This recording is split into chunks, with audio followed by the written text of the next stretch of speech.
시청자 여러분 안녕하십니까. 굿모닝 인포엑스 경제원풍 시작해 보겠습니다. 중소벤처기업부가 오는 11월 사우디아라비아 리야드에서 열리는 비반 2024 국제 스타트업 경진대회에 참여할 스타트업 기업을 모집합니다. 제2의 중동붐을 기대하는 한국 기업들에게 좋은 기회가 될 것이라는 기대가 큰데요. 유태양 크레센트 컨설팅 파트너와 이 얘기 한번 나눠보겠습니다. 어서 오세요. 안녕하십니까. 자, 중동 붐에 대한 기대감은 작년 네옴시티를 계기로 해서 본격화되기 시작했다 이렇게 얘기할 수가 있죠. 근데 역사적으로 보면 이 1970년대 사우디에 일단 1차 중동 붐이 일어서 우리가 많이 투입이 됐고 건설사들이 많이 투입이 됐고 리비아 대수로 공사 이런 것들이 기억나잖아요. 근데 이제 2차 중동 붐이라는 게 사실상 말 붙이기가 좀 그렇다가 사실은 지금부터 좀 시작이 아닌가 그런 생각도 듭니다.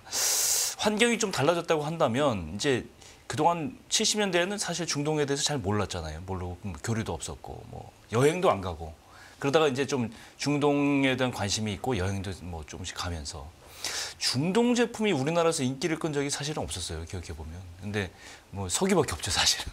그러다가 최근 두바이 초콜릿 이런 것까지 우리나라에서 품귀 현상이 이르면서 중동 제품이 이례적으로 우리나라에서 인기를 끈데 드셔보셨어요?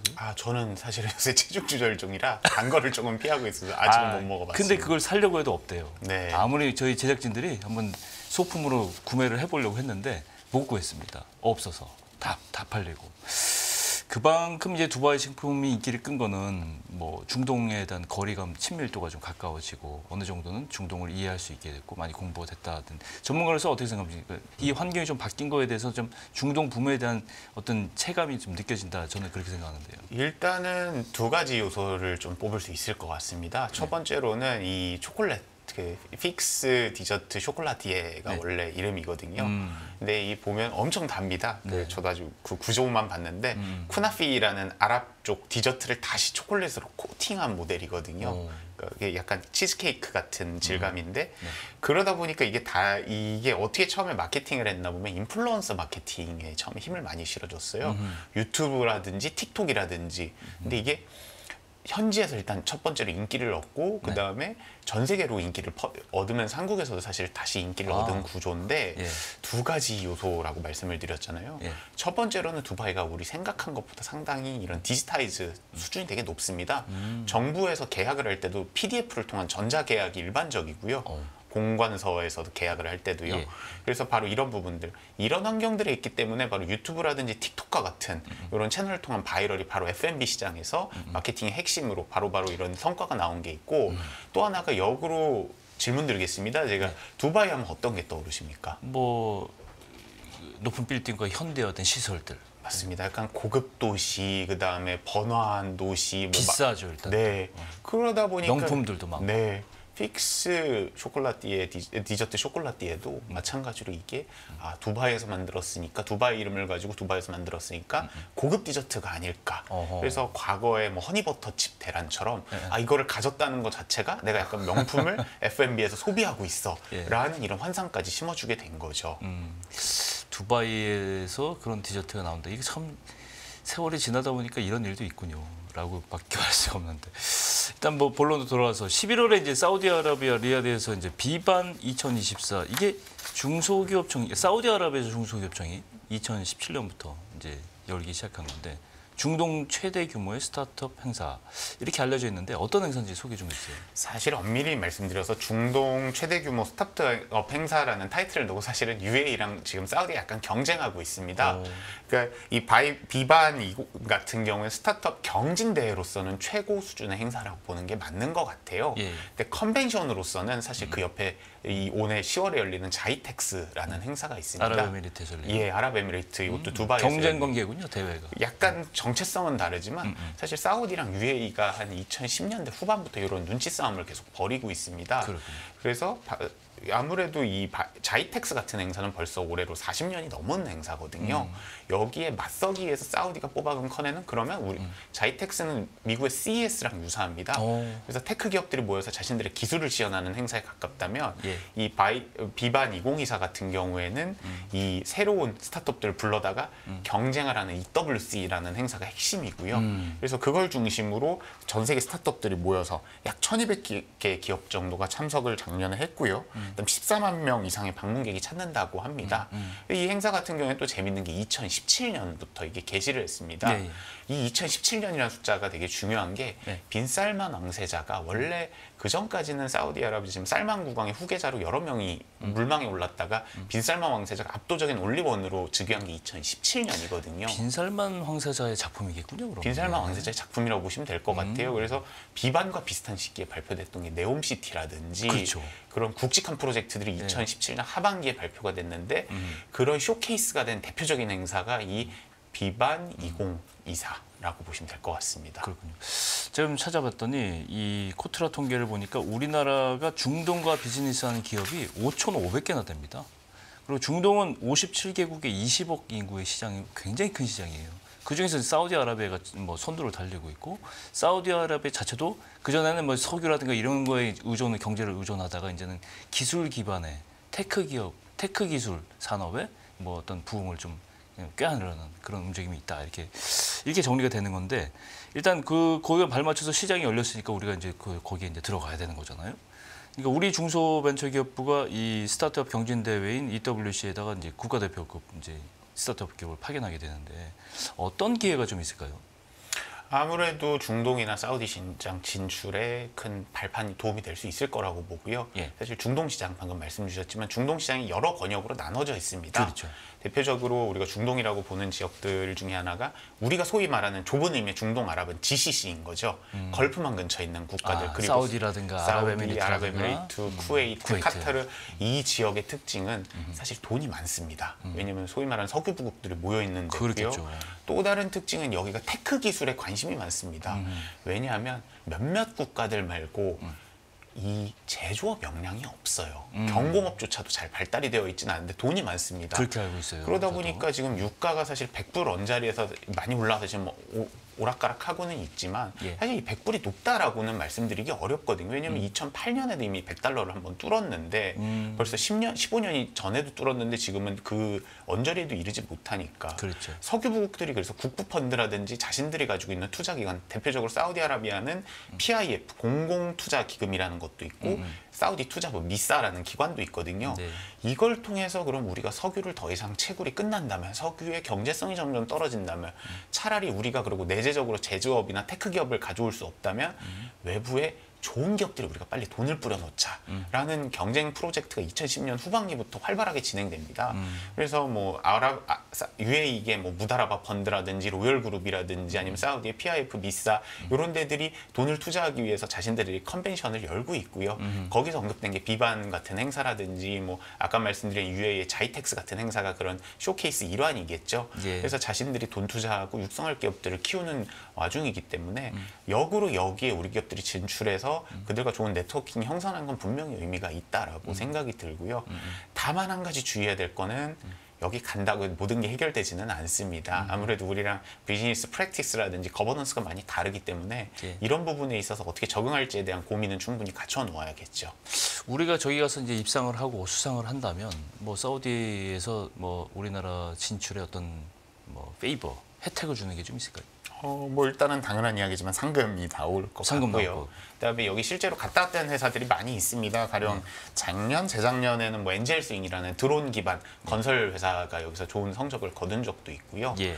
근데 여기 왔을 때 이런 기업들 왔을 때 분명히 뭐 PIF라든지 이런 좋은 회사들과 대동 미팅을 가지는 기회들도 있고 하지만 중요한 거는 사우디 정부와 사우디의 거버넌스 지도자들이 가지고 있는 니즈와 이 기업이 얼마나 부합하냐도 중요할 것 같습니다.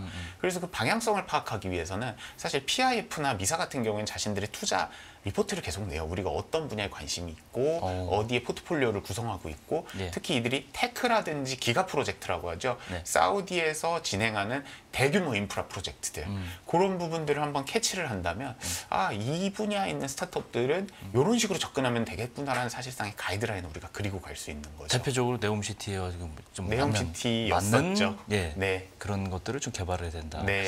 여기서 입상한 과거의 기업들의 어떤 그런 사례들이 있겠네요. 그럼. 네. 예. 그래서 지금 뭐 대표적으로 아까 말씀드린 뭐 엔젤스윙이라는 회사, 이 회사 같은 경우는 드론 기반으로 건설 뭐 도면이라든지 이런 거 미리 따는 회사인데 대표적으로 기가 프로젝트 할 때, 건설할 때 아무래도 신기술도 도입해서 그렇죠. 비용도 줄이고 뭐 정확도도 높이고 뭐 이런 장점들이 있지 않습니까?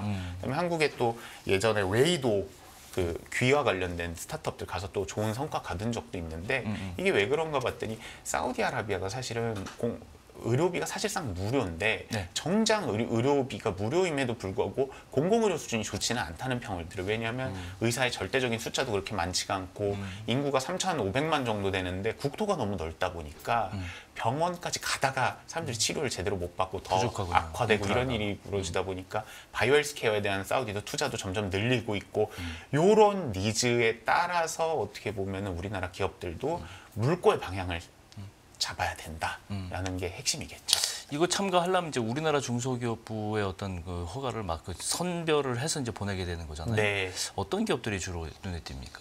뭐 일단은 인공지능이라든지 빅데이터, 클라우드 컴퓨팅, 그다음에 또 기존의 첨단 제조업과 관련된 테크 기업들, 네. 헬스케어 분야가 일단 돋보일 것 같고요.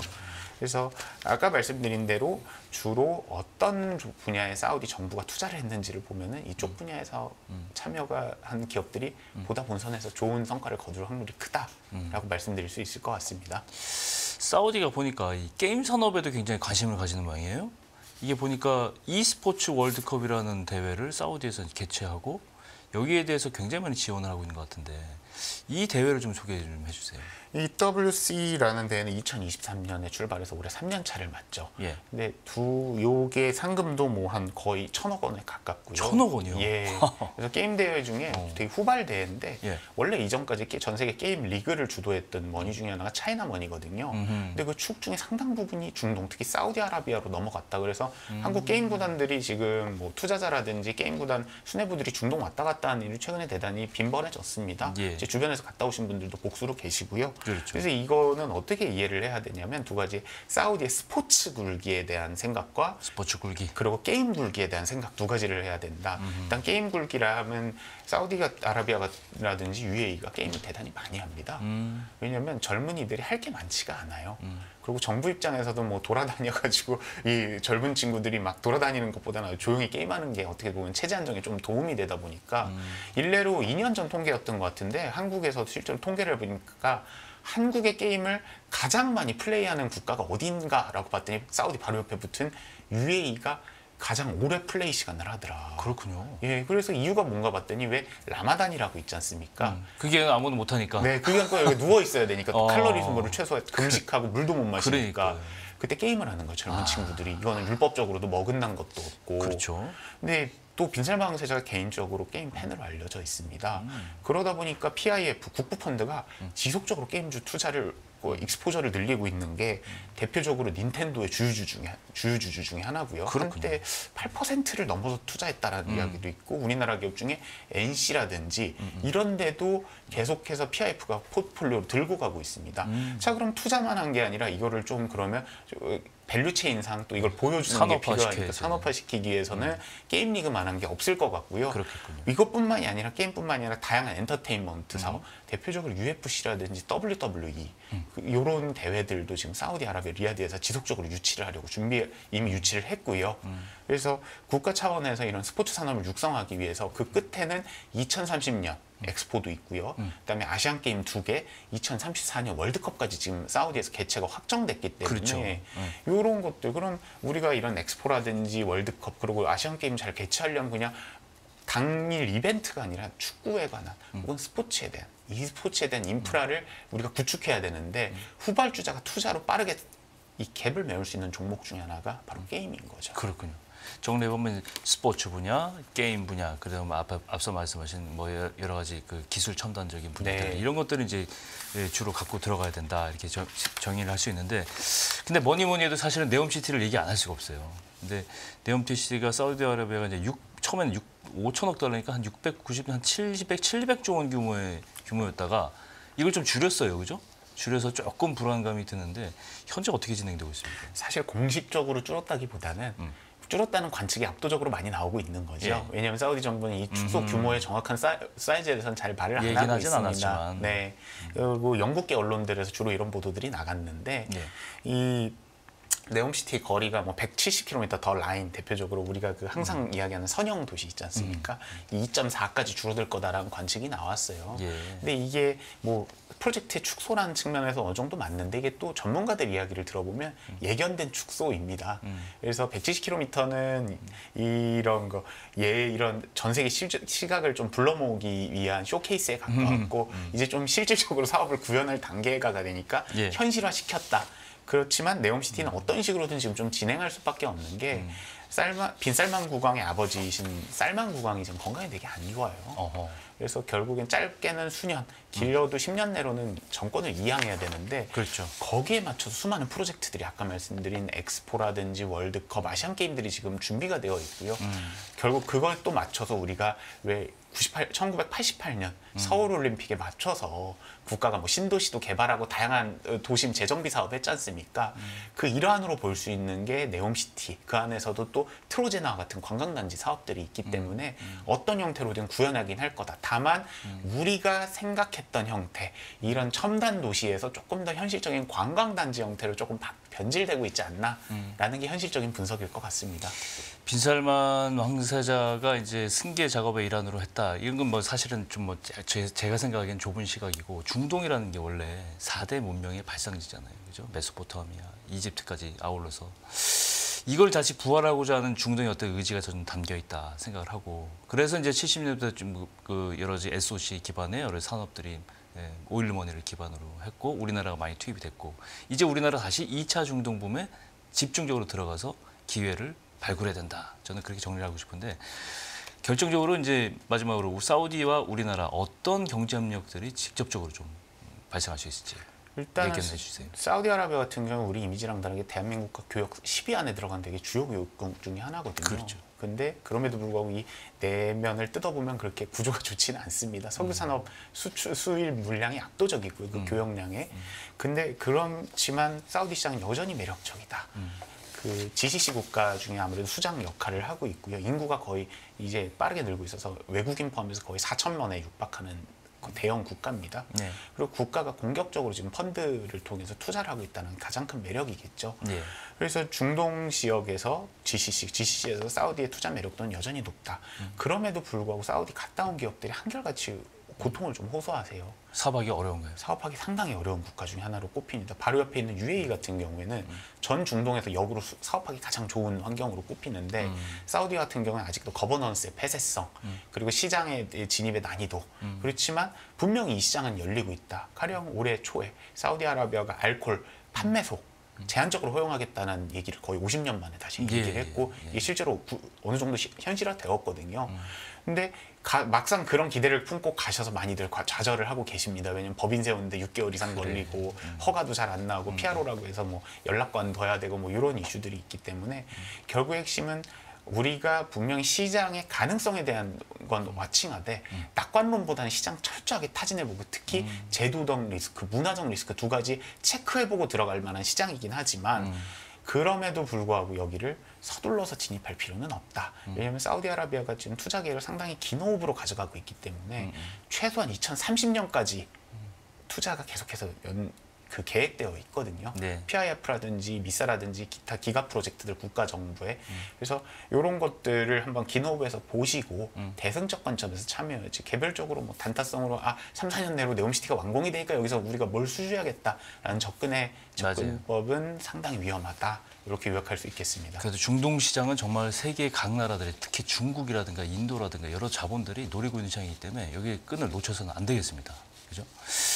네, 이렇게 해서 오늘 경제원풍 크레센트 컨설팅 유태양대 파트너님과 함께 해봤습니다. 오늘 말씀 고맙습니다. 네, 감사합니다.